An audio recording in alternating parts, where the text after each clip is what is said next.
Well, hello, my friends and friendly people out there. How are you?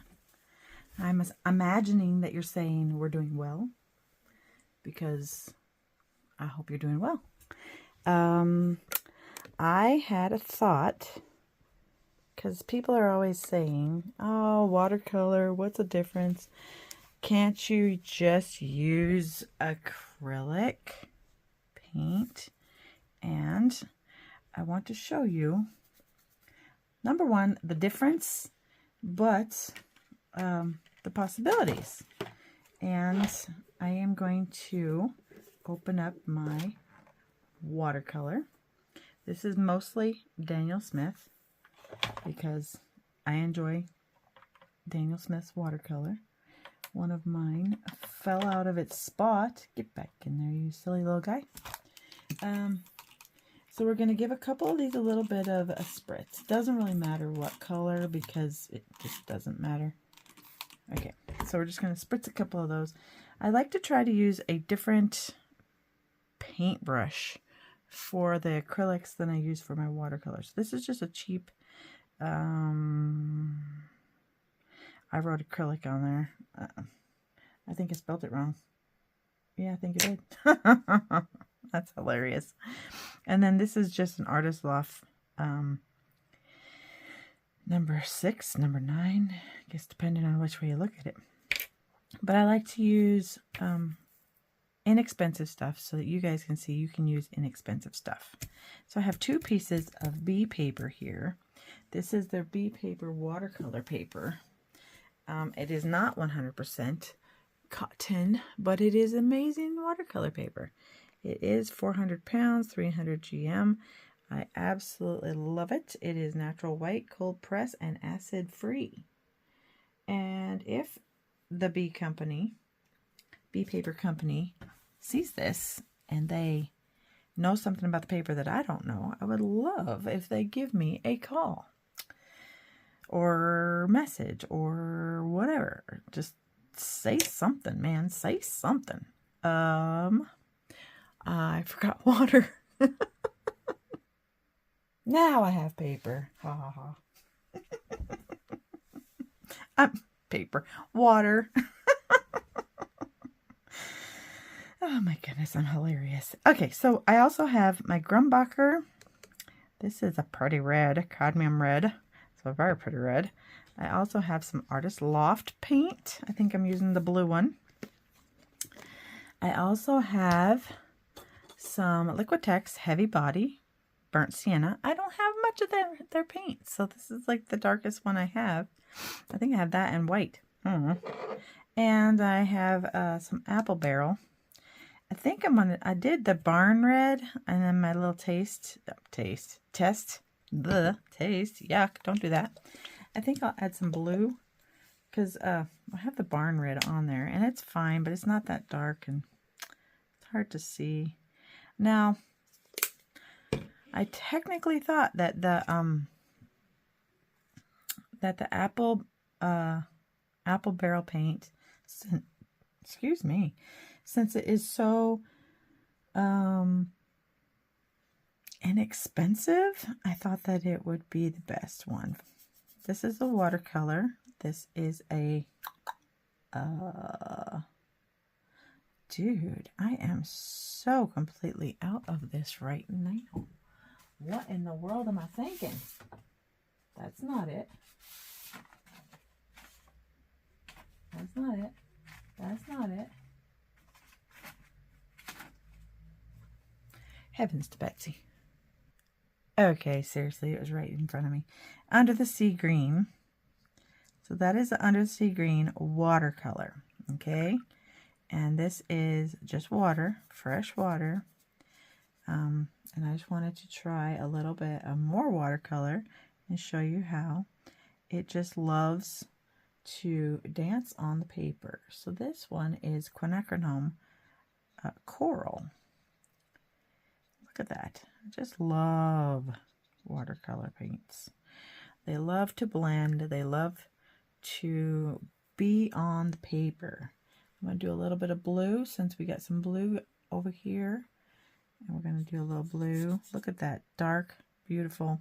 But if you get it over here, oh my goodness, look at that. That's still the same one. I just got a little extra paint, a little extra water. And then if you clean off your brush and then kind of touch it, it just moves right into, look at that. Okay, so you guys know, I love watercolors. I absolutely adore playing with watercolor. Let's put some red on here because, oh my goodness, it's so pretty. You can add it into other colors. You can pull it in there and see what it does. Oh my stars, it's so pretty. I love watercolor. Ugh, you guys know I love red, so. Oh my goodness, look at it blend. It's so pretty. Okay, so that's not the test. The test is, can we do any of that with acrylics? So I already did a little test on this whole thing. We will try the barn red, and let's see what it does. This is I should actually give you a little taste of it. Taste? I keep saying taste. A little swatch of what it looks like without water in it. So that's what it would look like without the water in it. And now, most of the time, I wouldn't do the watercolor and the acrylic in the same, and I use the wrong brush. And I wouldn't use the wrong brush, and I wouldn't use the same water. So I'm going to move this brush over here because I really like those brushes. I tried them out, and I thought, those are cool brushes. It's just Artist Loft. It's just their round with a nice little tip on it, and I absolutely love those colors, those paintbrushes. They're just beautiful.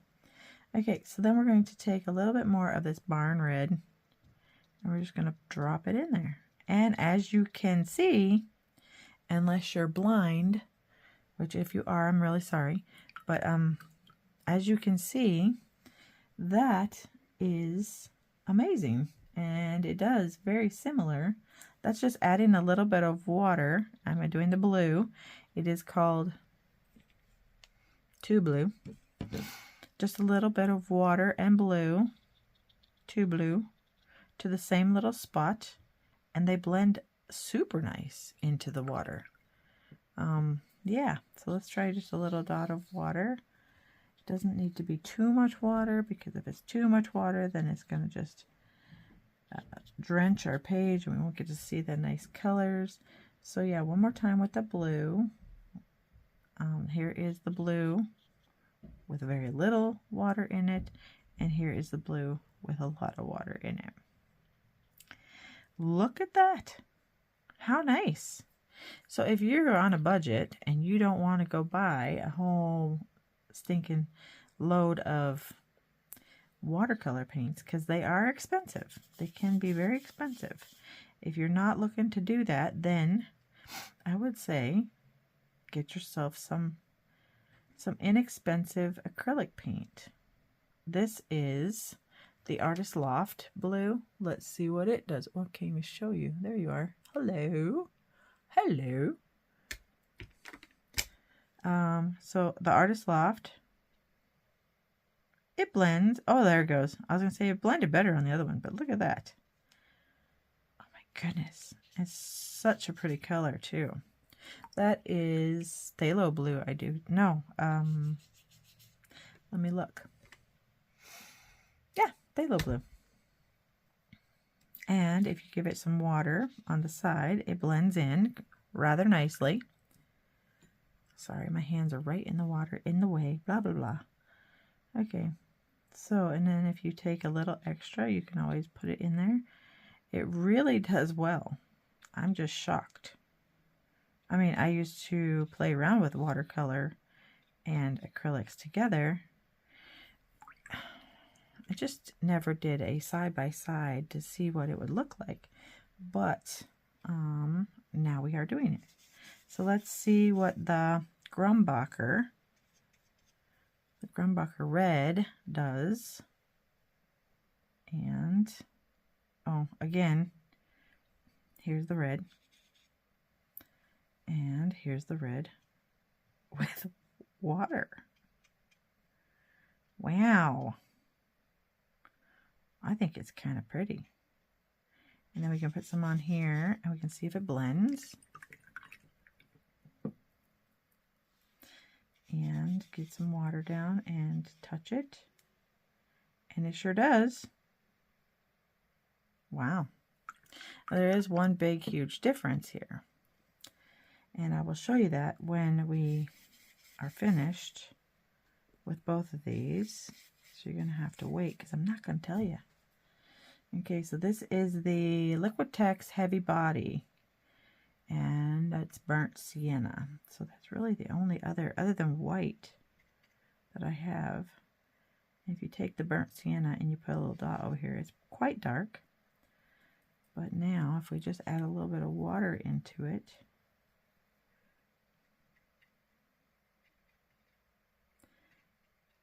I think they all do pretty good. Just kind of blending into the water and being like a watercolor substitute, for lack of a better term, I guess. I don't know, I've never seen anybody do this. But if you have kids that want to play, you could easily give them a little dollop of acrylic paint and then just sit back and watch the fun happen.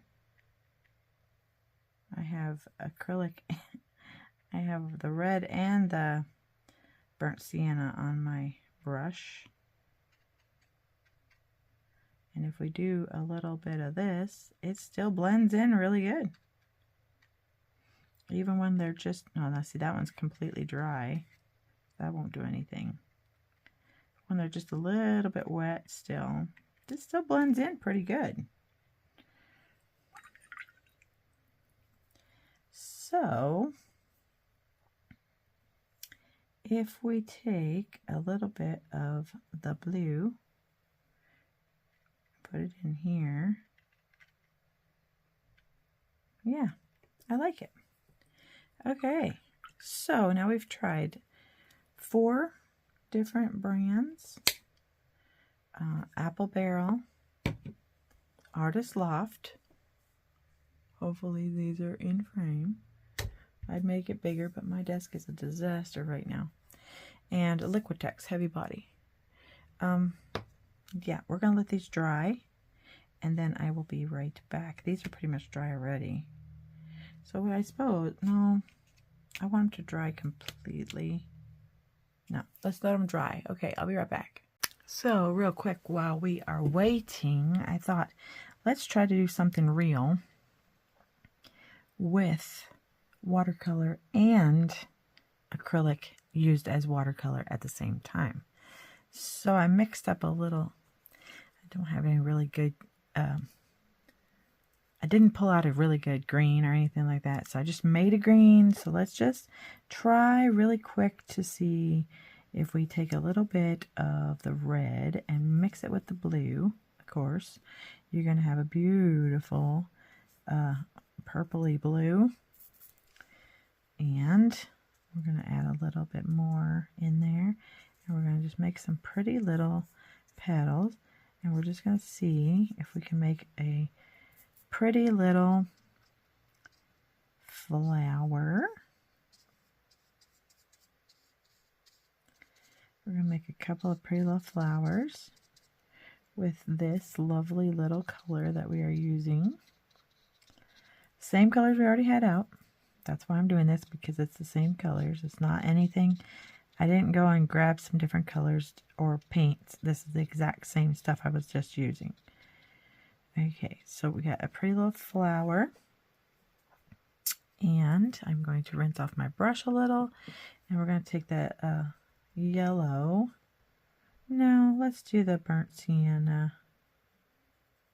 And a little bit of the yellow. And make a pretty little color that kind of might look nice in the middle. Might need more yellow. We're just doing this for grins and giggles. I have more of my acrylics out than I do have this out, so it's not really fair. Yeah, it's not really fair at all. But anywho, we're just going to try it. Because I want you to see the difference it makes if you're painting with one versus the other. I mean, we're still getting the cute little blooms. We're still getting all the prettiness. And I just put together the the sunny day and the two blue. And that made me a nice little green. So we're going to just have a green with a little flower, our little petal. One little petal, no big deal. And then on the same page, right next to it, I'm going to make another little, oh, not with that paintbrush, I'm not. Heavens to Murgatroyd. And I'm going to do it with a little bit of water on the counter because you guys know how much I love to do that. Especially since I already stuck my paintbrush in the acrylic. What a goofy woman. Goofy, goofy woman. So I'm going to take a blue, just a little bit of, I think it's under the sea blue. Oh wait, it's right in front of me. Let me see what it is.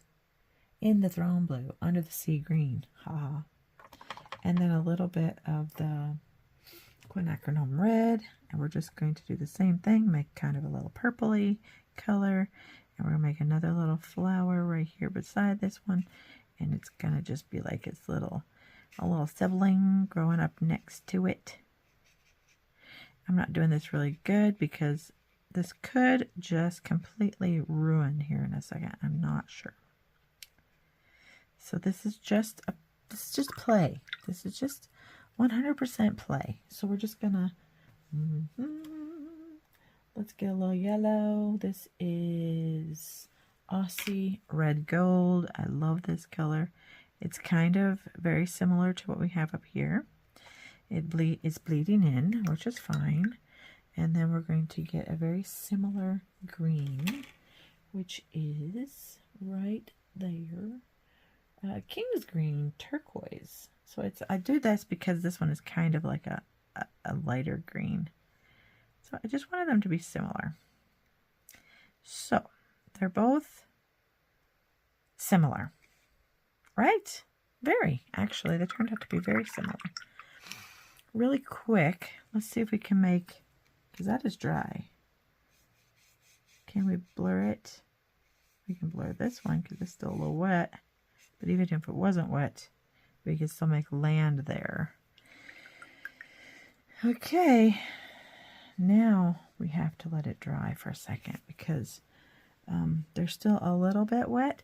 Oh, one other thing I wanted to try really quick was, I don't know where I put it. There it is. Wanted something bright white so you could see. So, yeah, this is still wet. Let's see if we can pick up. Oh, see? It's still wet, so you can pick up a little bit. You can see the parts that are dry are just dry, so it's okay. But now, if we pick up a little bit of that, it gives it some texture. It looks cool. Of course, you can still do that with the watercolor in the places where it is wet, like where I put my finger. But some of these places are not wet anymore, so yeah, you can pick up the middle. Yeah. So you can still pick up color on the watercolor because you can. Of course you can. Okay, so I'm going to let this dry and then I'll be right back with everything. Well, I'm back. Hopefully you're still good. In that like second it took to go to the next little frame. Okay, so we have our watercolor. We have our acrylics. We have our acrylic flower and our watercolor flower. These are some that I did earlier. Just little color swatches that I had done earlier of just acrylic paint. So I wanted to see how they stand up to, like, if you make a pretty picture and you really like it and you don't put a fixative on top, what will happen to your picture? So I have my trusty water bottle that I made from a Febreze bottle, and I would like to try and see what happens. So first of all, we're going to try with our acrylic over here. I do think we're going to give it a little squirt. And we're just going to see if anything happens.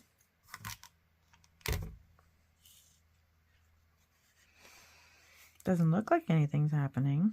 I mean, some of these might be a little wet still, but no, nothing's moving. So that's a plus. So you could dump water on your picture and nothing moves. Interesting. Well, let's try the same trick with, excuse me, everybody fall down, with the watercolor side. As you can see, it's already moving. And so you can reconstitute your watercolor. That is good. I like this fact that you can do this. I like that. But if you're doing certain things, I don't know, maybe it would be best to try doing it with the acrylic sometimes. You can get a fixative. I mean, I have fixatives that I use. You can still lift this. I'm not even going to try with the other one because I know for a fact you can't. Oh, and that is blue. That's blue acrylic because trying to make it dry quicker, everything flew into the blue acrylic paint. So that's blue acrylic paint. It has this. So is this. It has nothing to do with the watercolor. And so then this is our beautiful little picture in the middle. And so we're going to just give it a squirt and see what happens to our beautiful little picture in the middle. So our acrylic flower stood up to the water. It's not going anywhere, but our watercolor flower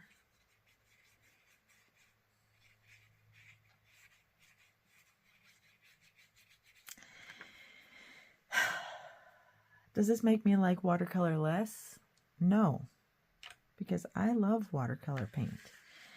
Will I try using a little bit of the acrylic paint from time to time? Possibly. Why not? It's fun. And if you don't have any watercolor around, why not? It's just your preference. It's just what you think you want to do. If you have small children and you want to make something and you don't want them to mess it up, of course you could try this. You could see what happens. You could try making a masterpiece. People make masterpieces with acrylic paint all the time, but we're talking about using it as a watercolor. I think it did. I think it worked really well making it as a watercolor. So, yeah, in the comments, tell me what you think. Would you try this? Would you try to make a masterpiece or even just a flower? I mean, if you're making just a bunch of card fronts and you want it to look like watercolor, you could try it. Just use get yourself some inexpensive acrylic paint and maybe make sunshines, like this says sunny day. Make a bunch of sunshines on a piece of paper, on pieces of paper, and then you could use that to send to a friend. And then if something happens to it in the mail, or if something happens to it, you don't have any of the fixatives to put over your watercolor so it doesn't blend, then you could do that. It'd be great. It doesn't go away. It just blends out a bit, which actually that's not bad. So yeah, tell me what you think in the comments. I'd love to hear from you. Just a little something today that was on my mind, and I was just wondering, what would it do? What would happen if we just tried this and see if we could make something pretty that looks like watercolor but is made from acrylic paint? Yeah. So let me know what you think in the comments, and don't forget to subscribe, and don't forget to share this with your friends, and give me a big old thumbs up. Okay, have a great day. Talk to you later. See you later. Toodles. Bye.